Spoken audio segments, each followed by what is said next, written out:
争是二战结束最激烈的战争。强大的美国海军居然有脸这样说。大家好，东龙。据参考消息、环球网等多家媒体报道，美国海军在红海频繁遭受胡塞武装的袭击，冲突强度并不大。美国海军航母也没有沉，其他舰艇也没有受到致命损伤。但是美国海军最近的态度，一句话让全世界惊掉下巴。他们说呢，与胡塞武装的作战是美国二战以来最激烈的作战行动。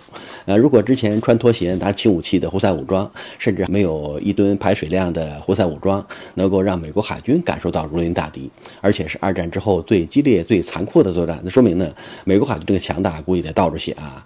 跟胡塞武装进行决战，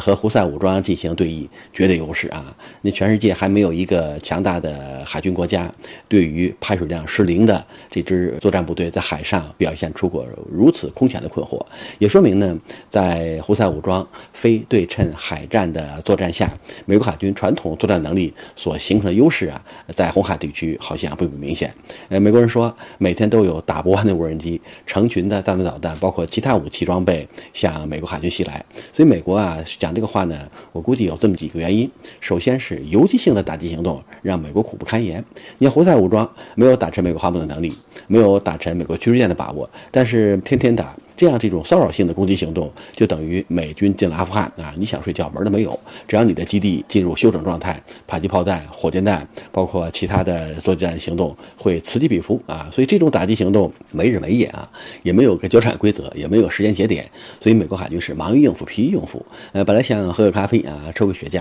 结果导弹不期而至，战斗警报连续拉起，所以美国人已经在高压的游击作战状态下陷入崩溃和疲惫状态啊。第二呢是胡塞武装的综合能力目前多于一体，难免能够寡一漏万。按照胡塞武装打击以色列埃拉特包括其他位置的能力，那导弹射程也不近啊，而且弹道导弹只要打上啊就是100%，那打不上再说。所以如果通过弹道导弹、巡航导弹、无人机包括无人攻击艇连续频繁攻击，你哪知道在美国疏忽一刻会有什么样的悲惨事件发生啊？所以强大的美国海军航母编队在红海如坐针毡，再加上胡塞武装正在观察美国的规律，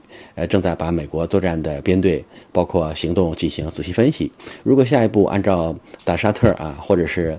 打击其他空中强国、海上强国的能力进行复制，美国在红海地区受损失时间问题啊，不是可不可能的问题。所以美国海军现在红海地区日子不好过，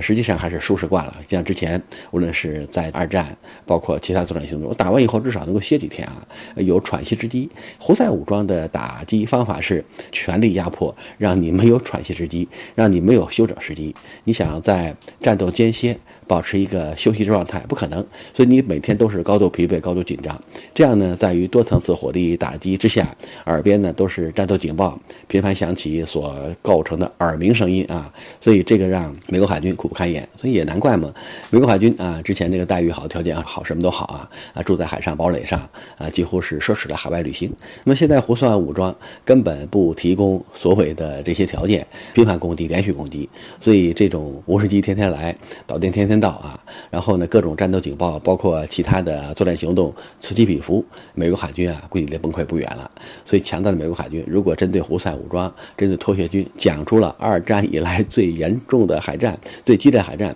好像这句话